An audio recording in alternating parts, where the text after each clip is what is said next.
right, we're back. This is chapter 4. We're looking at 4.4, the counting rules.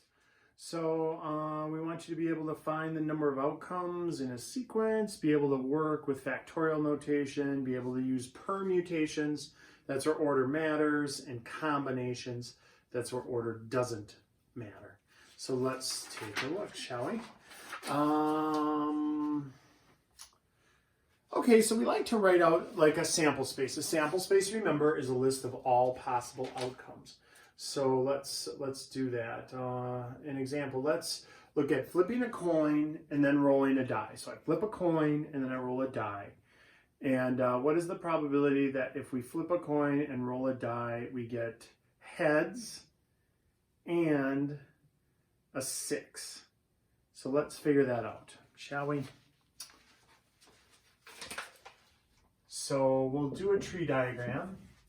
So a tree diagram, you're like mapping out all possible outcomes. So look, you can have heads or you can have tails. So that is what can happen with the outcome. There's only 2 outcomes with the first part of this experiment. We flipped a coin. It's either heads or it's tails. That's it. Now, off of that though, if I did flip a coin and get heads, then I could have 1, 2, 3, 4, 5, or 6 when I roll a die. Remember, that's just a single, dice are 2, a die is 1.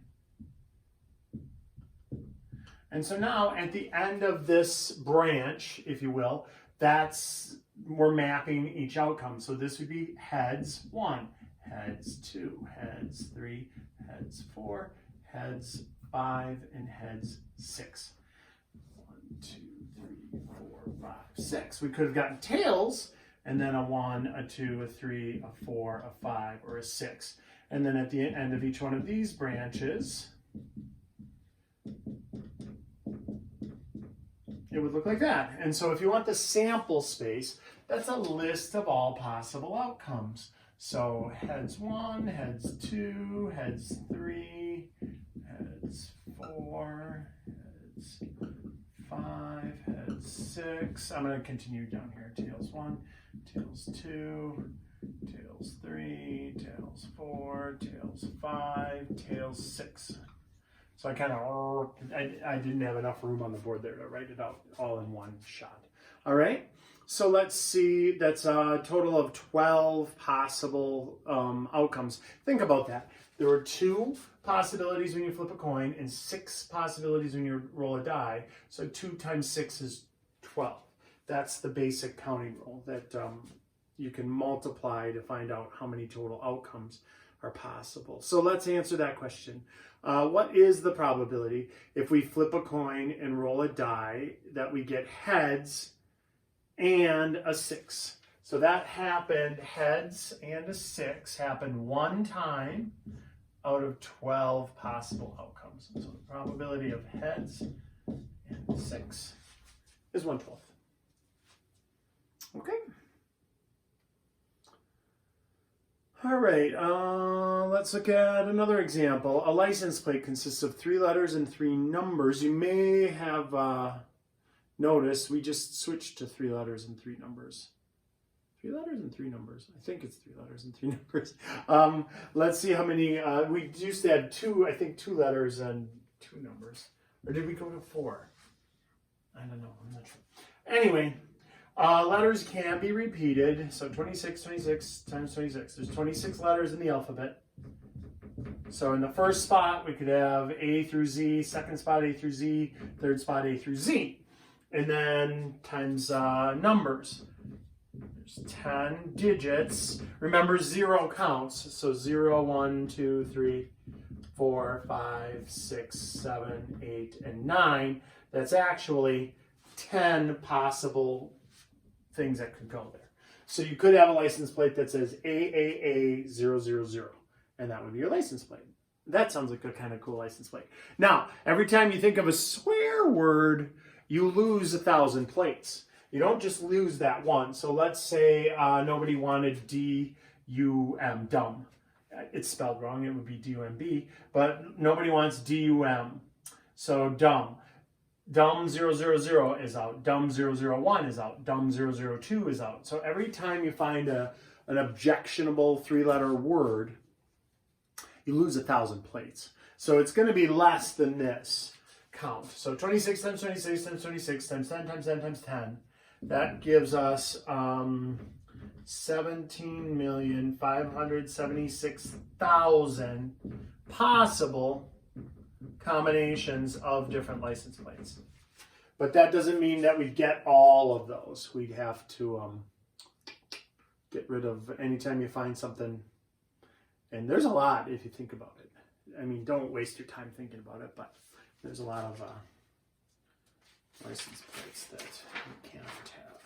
All right, let's go on to the next one. How many different... so let's use the counting principle, multiplication rule for independent events. Examples illustrated. Okay, so let's say you're in a restaurant. So we're on page 11 now. You're in a restaurant. I will order a salad, an entree, a side, and a dessert.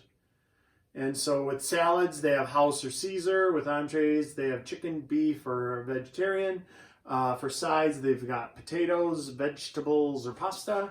And desserts, they've got cake, ice cream, or cookies. So as long as we count each one of those as, you count it as a different meal if you just change your dessert. Or you count it as a different meal if you just had one of the two kinds of salads.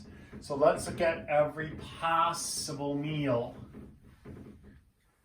that you could have with this restaurant. So there's 2 types of salad, times 3 types of entrees, that's like the main meal, times 3 sides, and then times 3 desserts. And so, what is that, 18 tripled is 54. So 54 possible different meals, as long as you count it as a whole different meal, if you had cookies at the end instead of ice cream. So. All right. How about a 4-digit PIN? You have a 4-digit PIN for a lot of stuff. Oh, there's so many, right? So many passcodes and PINs to remember. So if it's 4 digits and it can be any numbers, they can be repeated. That would just be 10 times 10 times 10 times 10, because you've got 10 numbers to pick for each one. So that would be 10,000 different PINs that would be available with just a 4-digit number. Okay, so let's see. 7 children are lining up for the bus. How many ways can they do that? Okay, so how many ways can you line up 7 people? That's tricky, because a lot of people just think, oh, 14 or, I don't know, 21 or something like that. It's a lot trickier than that, because you have to think now in terms of like dependence. So how many people do we have for the first position? We have 7 kids lining up for the bus. There's 7 for the possible first position. Then one of them is standing there, so now you only have 6. Then one standing there and one standing there, so now you have 5. And then 4, and then 3, and then 2, and then 1. And so if you multiply 7 times 6 times 5 times 4 times 3 times 2 times 1, that's how many different ways you could align 7 people in a line. So there's actually 5,040 different scenarios where you're just taking 7 people and lining them up in different orders. And so we wouldn't want to write all those out. that would be a huge waste of time. So let's take a look. What is that called? That's called, actually, we have a name for this in math. It's called factorial. And so you just do 7 factorial, and that means multiply every number less than 7 all the way down to 1. And that would be 5040. All right. And here, let me show you. I'm going to show you on a calculator. I'll hold the calculator up for you so you can see it here. I'll get around to this side of the camera. So on calculators, on the TIs, it would be 7, and then you're going to hit this little PRB. That's probability. Hit that. And now look, it has permutations, combinations or factorial. And so we want factorial. Right click the little arrow until it's on the factorial and then hit enter. And voila, enter again, 5,040. Okay.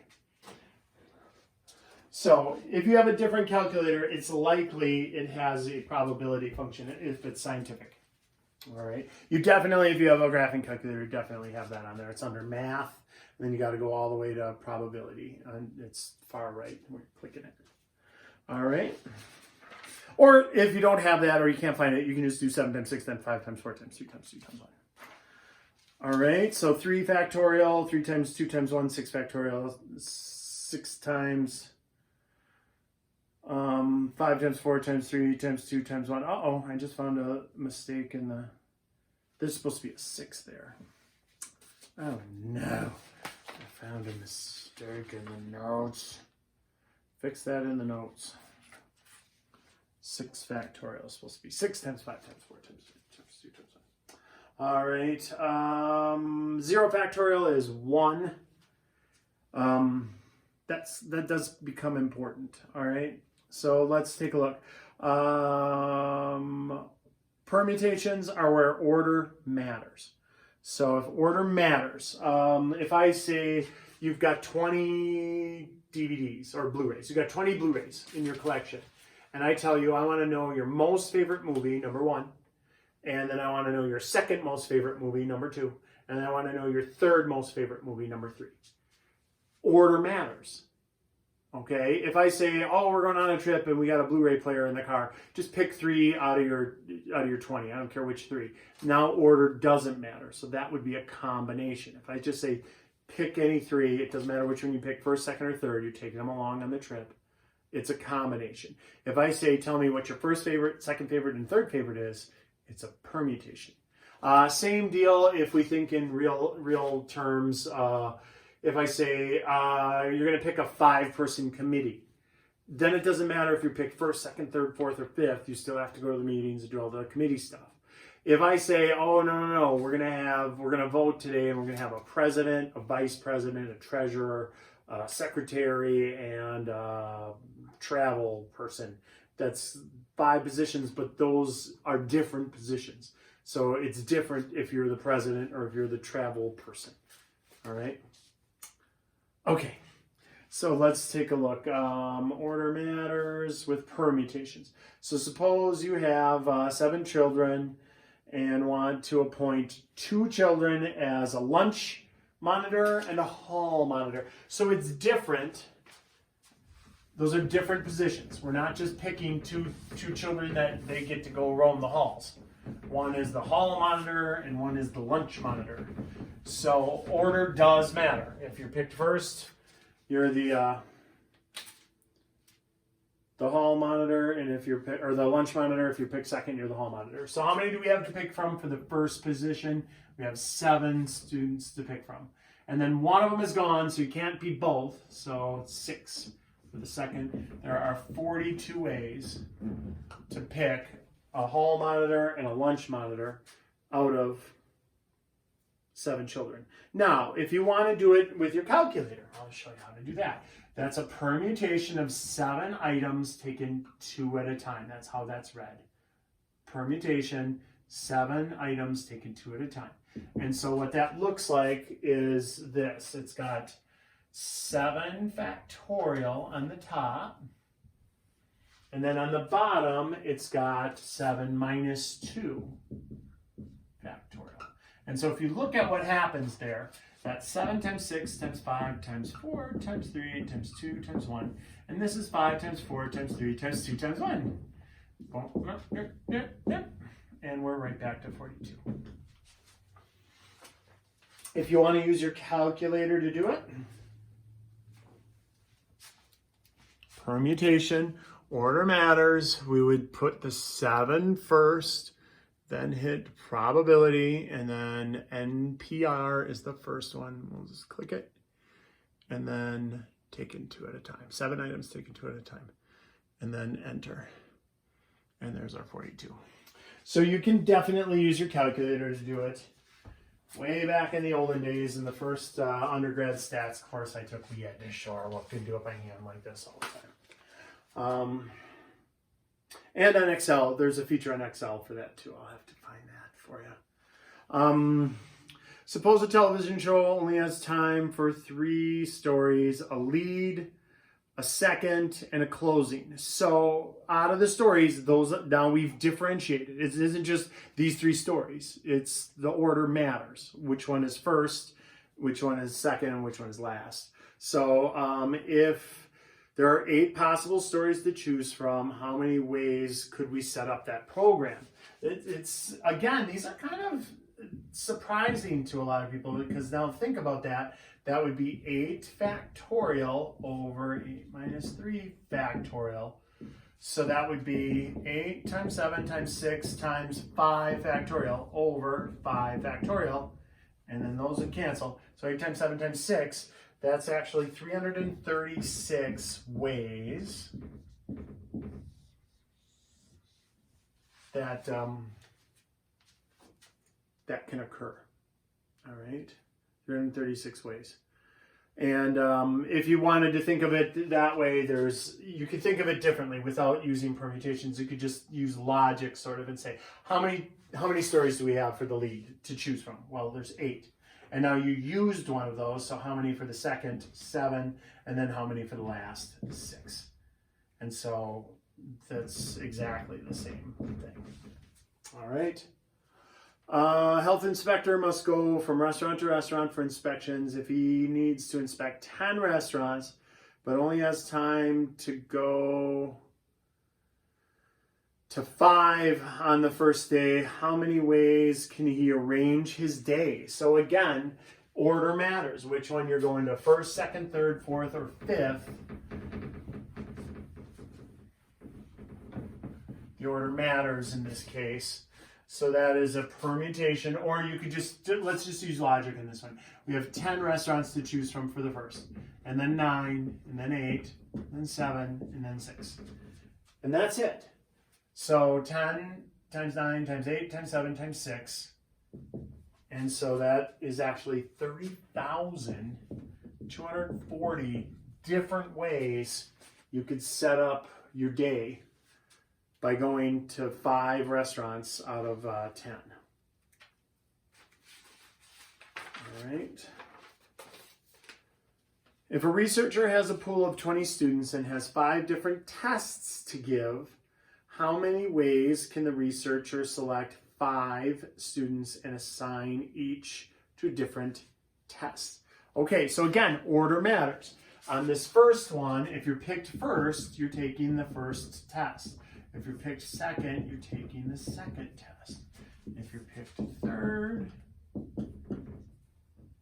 and fourth and fifth. So now we just think, how many do we have to pick from? We've got 20, and then one of them is taking that first test. So now we only have 19, and then 18, 17, and then 16. And so you multiply that out. And there are actually 1,860,480 different ways that 20 students could take 5 different evaluations. All right. Okay, so combinations, order does not matter. So that is, there's 20 students and I say, 5 of you are going to Great America with me. Let's go. We'll find some way to randomize and pick 5 of you. How many ways can that happen? Well, now it doesn't matter if you picked first, second, third, fourth, and fifth. You're going to Great America. And so with combinations, it's almost identical, which makes it a little confusing. So we have n combination of n items chosen r at a time, n factorial, and we still have the n minus r factorial. So just like permutations, but there's one extra thing. It's also divide out the repeats. So divide out r factorial. You're dividing out the repeats, and because order doesn't matter in this case. So if we go to our calculators, we have NPR, NCR, I already showed you those. All right, so let's do 5 items taken 2 at a time. So let's say you had 5 movies, 5 Blu-rays, and I said, okay, pick 2. You can bring 2 along. That way you won't forget them. All right, and so that would mean we have 5 times 4 times 3 times 2 times 1 on the top, and then on the bottom 5 minus 2 factorial, and then also 2 factorial, because we have to divide out the repeats. So this is 3 factorial, so those go, and then we've basically got 20 over 2 times 1, which is 2. That's 10. So you could just put that in your calculator, 5 NCR 2, and then enter. All right. Let's see. If a group of 5 students is selected at random from a class of 20 students, how many ways are there to choose a group? So if I'm just putting you in groups, and it doesn't matter if you picked first, second, third, fourth, or fifth, you're just a group member. That's 20 choose 5. That's actually 15,504 ways that we can do that. All right. So much less than the permutation. We had that. This was a permutation of 20 choose 5. So when order matters, it's 1.86 million. And when order doesn't matter, we're all the way down to 15,504. I mean, I still wouldn't want to list 15,504, but how many different 5-card poker hands are possible? So that is a combination, because it doesn't matter which card you get first, second, third, fourth, or fifth. That's just your hand. So that's 52 cards, and you're choosing 5, where order doesn't matter. There are actually 2,598,960 different hands that you could get just from 5 cards out of 52. All right. So in selecting Powerball, the first 5 numbers are selected from the numbers 1 through 69. And it doesn't matter what order they're in. And then another number, the Powerball, is selected from a whole new set from 1 through 26. How many different tickets are possible? So let's see how many tickets are possible when you're looking at Powerball. So again, it's a combination. So it's not a permutation, because to win Powerball, it doesn't matter what order the first 5 numbers are in. It does matter what the Powerball is. That's the last one, and it's from a different drawing. So look, we've got combination of 69 possibilities, chosen 5 at a time, and then times 26 different numbers. So no combination or anything, it's just 26. So let's see, how many possibilities times 26? I just did the final answer here. It is 292,201,338. So almost 300 million different combinations. And only one wins the big Powerball jackpot. All right. So how many ways can... So that's not very likely. Don't buy Powerball tickets. They're not a good deal. All right. Let's look at how many ways can 4 baseball players and 3 managers be selected as union reps from a pool of 162 baseball players and 12 managers. Okay, so this is, again, a combination. You're a union rep. It doesn't matter if you were picked first, second, third, or fourth. You have to go to the union meetings and do all that stuff. So let's see. This is going to be, again, so we're kind of using the counting principle. This one, there was all those different ways that you could pick 5 numbers out of 69 and then times 26, because 1 through 26 balls for that one. This is a combination of 162 players.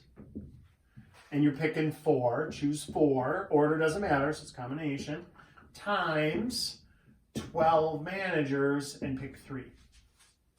And so this 162 choose 4, there's actually 27,646,920 ways to do that. And then there's 220 ways to pick 3 out of 12, where order doesn't matter. So that means 6,082,322,400 different ways that you pick 4 people from 162 and you pick 3 people from 12.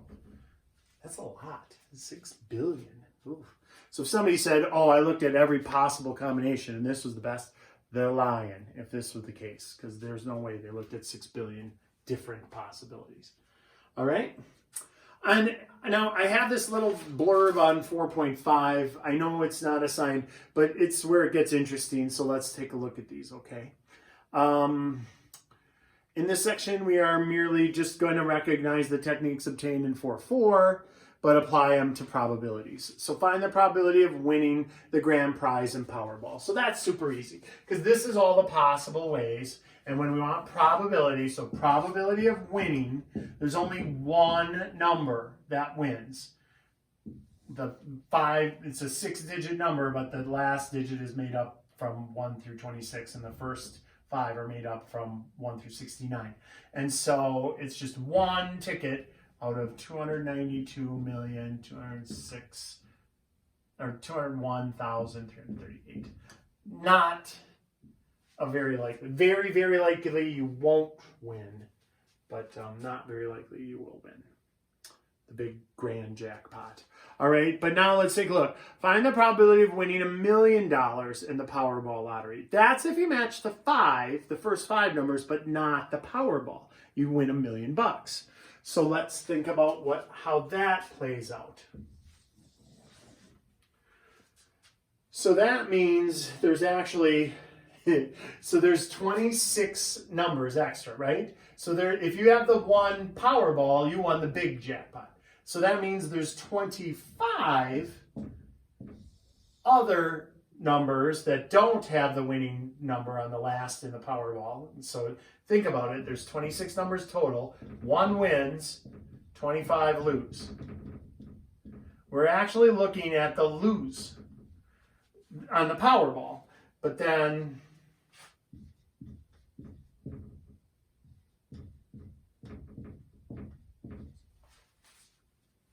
so again, it's still very, very unlikely that you're going to win $1 million because you have to match 5 of the numbers, just not the Powerball. All right. So 1 wins. If you have the 1, then you're talking about this scenario where you win the grand jackpot. But if you have all the other 5 numbers, but not the correct number there's 25 loser numbers for Powerball. So that's where that 25 came from. But it's still over the total amount of possible numbers. So it's still not a very likely scenario. What is the probability of drawing a flush in 5 cards? So let's see. A flush is when it's all the same suit.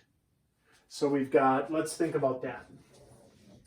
If there's 13, choose 5. So a combination of 13 cards, either all the hearts, all the clubs, all the diamonds, or all the spades, 13. Choose 5. And then there are 4 different ways that can happen. The hearts, the clubs, the spades, and the diamonds. So if we do that, that means there's 5,148 ways to get a flush.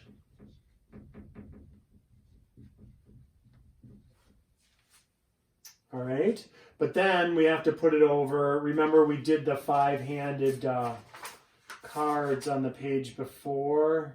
52 choose 5 was 2,598,960. So if we want the probability of a flush, it's 5,148 over that 2,598,960.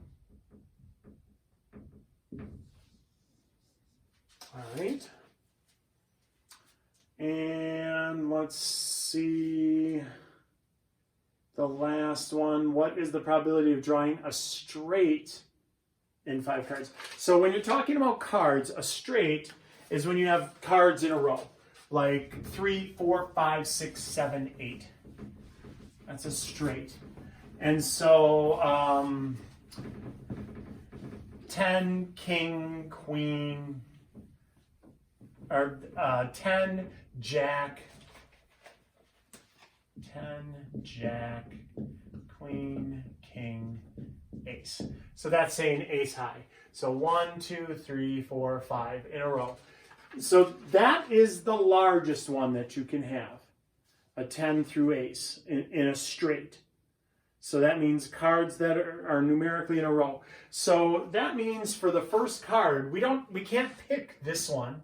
We can't pick this one. We can't pick this one, and we can't pick that one first, because you don't have enough cards to keep going. If I say the queen was the first card, then king, ace, and then you don't start over and do 2 and 3. That's not how it works. It doesn't like go around. So that means our first card, we only have 40 to pick from. Because it could be all the 10s, or all the 9s, or all the 8s, or all the 7s, or all the 6s, or all the 5s, or all the 4s, or all the 3s, or all the 2s. But these guys are out. The face cards are basically out. So there's 52 cards total, and jacks there's 4, queens, kings, and aces there's 4, so that's 12 cards off.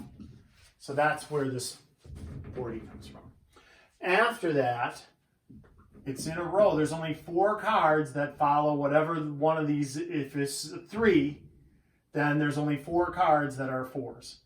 And then there's only 4 cards that are 5s. Then there's only 4 cards that are 6s. And then there's only 4 cards that are 7s. So the suit doesn't matter. So first card, second, third, fourth, fifth. So it doesn't matter which one this is. If this were 9, then this would be a 10, jack, queen, and a king. All right. And so there are 10,240 ways that can happen. 40 times 4 times 4 times 4 times 4 over possible hands. So that's over the 2,598,060. So if you look at it, a lot of people, when they're playing cards, they're like, well, why does a flush, that's where you have all the same suit, beat a straight? Well, look. A straight is almost twice as likely. Neither one of them are very likely to be dealt on the first go around, but it's double. It's still not, neither one of them are really good chances, but a straight is almost double the chances of happening than a flush. All right. Okay, so that's all of chapter 4 and a little extra gravy for 4.5.